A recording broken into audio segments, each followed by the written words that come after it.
HS garden Ganeshotsav ಸಮಿತಿ ಬಂಧುಗಳೇ, ಇಡೀ ದೇಶದಲ್ಲೇ ಗಣೇಶೋತ್ಸವ ಅಂದರೆ ಒಂದು ವಿಭಿನ್ನತೆ.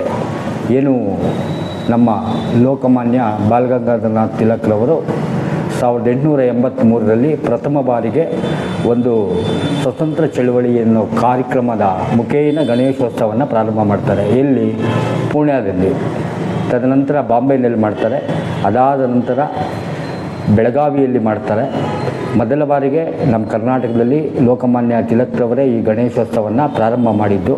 ಯಾಕೆಂದರೆ ದೇಶದ ಎಲ್ಲ ಯುವಕರನ್ನು ಒಗ್ಗೂಡಿಸುವ ಸಲುವಾಗಿ ಚಳುವಳಿಗೆ ಈ ಒಂದು ಗಣೇಶೋತ್ಸವ ಕಾರ್ಯಕ್ರಮಗಳನ್ನು ಅದ್ಧೂರಿಯಾಗಿ ಮಾಡ್ಕೊಂಬಂದು ಆ ಚಳುವಳಿಯನ್ನು ಪ್ರಾರಂಭ ಮಾಡ್ತಾರೆ. ಆ ಒಂದು ದಿಸೆಯಲ್ಲೇ ವಿಶೇಷತೆ ಏನಂದರೆ, ನಮ್ಮ ಕೆಳಗಿನ ತೋಟದ ಗಣೇಶೋತ್ಸವ ಕಾರ್ಯಕ್ರಮವನ್ನು ಸುಮಾರು 15 ವರ್ಷಗಳಿಂದ ಇಮ್ರಾನ್ ಅವರ ತಂಡ ಏನು 15 ವರ್ಷಗಳಿಂದ ಸತತವಾಗಿ ಮಾಡ್ಕೊಂಡ್ಬರ್ತಾ ಇದ್ದಾರೆ. ನೋಡಿ, ಇಡೀ ಚಿಕ್ಕಬಳ್ಳಾಪುರದಲ್ಲೇ ಒಂದು ವಿಭಿನ್ನತೆಯಲ್ಲಿ ಏಕತೆ ಅಂತ ಹೇಳ್ತೀವಿ. ಆ ಮುಸ್ಲಿಂ ಯುವಕರು ಎಲ್ಲ ಹಿಂದೂ ಮುಸ್ಲಿಂ ಕ್ರೈಸ್ತ ಎಲ್ಲ ಯುವಕರನ್ನು ಒಗ್ಗೂಡಿಸ್ಕೊಂಡು ಗಣೇಶೋತ್ಸವ ಕಾರ್ಯಕ್ರಮ ಮಾಡ್ತಾರೆ. ವಿಶೇಷವಾದ ಕಾರ್ಯಕ್ರಮಗಳನ್ನು ಸತತವಾಗಿ 15 ವರ್ಷಗಳಿಂದ ಮಾಡ್ಕೊಂಡ್ಬಂದಿದ್ದಾರೆ. ಈ ಒಂದು ವರ್ಷ ಶ್ರೀ 29ನೇ ತಾರೀಕು, ಇದೇ 29ನೇ ತಾರೀಕು ಏನು ಒಂದು ಆರೋಗ್ಯ ಶಿಬಿರವನ್ನು ಸಹ ಹಮ್ಮಿಕೊಂಡಿದ್ದಾರೆ.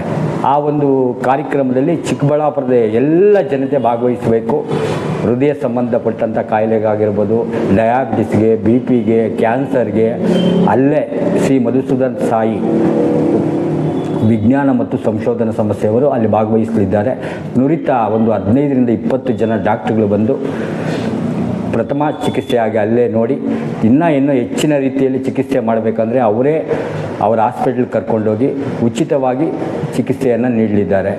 ಈ ಒಂದು ಶಿಬಿರದಲ್ಲಿ ಎಲ್ಲರೂ ಭಾಗವಹಿಸಿ ಎಲ್ಲರೂ ಆರೋಗ್ಯ ಕಡೆ ಗಮನ ಕೊಡಿ. ಪ್ರತಿ ವರ್ಷವೂ ಒಂದೊಂದು ಸಾರಿ ನೋಡ್ಕೊಬೇಕು. ರೈತಾಪಿ ಕುಟುಂಬದವರು ಜಾಸ್ತಿ ನಮ್ಮ ಚಿಕ್ಕಬಳ್ಳಾಪುರ ತಾಲೂಕಿನಲ್ಲಿ ಇರೋದರಿಂದ ವಿಶೇಷವಾಗಿ ಕಾರ್ಯಕ್ರಮ ಮಾಡ್ತಾಯಿದ್ದಾರೆ. ದಯವಿಟ್ಟು ಎಲ್ಲ ಭಾಗವಹಿಸಬೇಕೆಂದು ಎಲ್ಲರಲ್ಲಿ ನಾನು ಮನವಿ ಮಾಡ್ತಾ ಇದ್ದೇನೆ.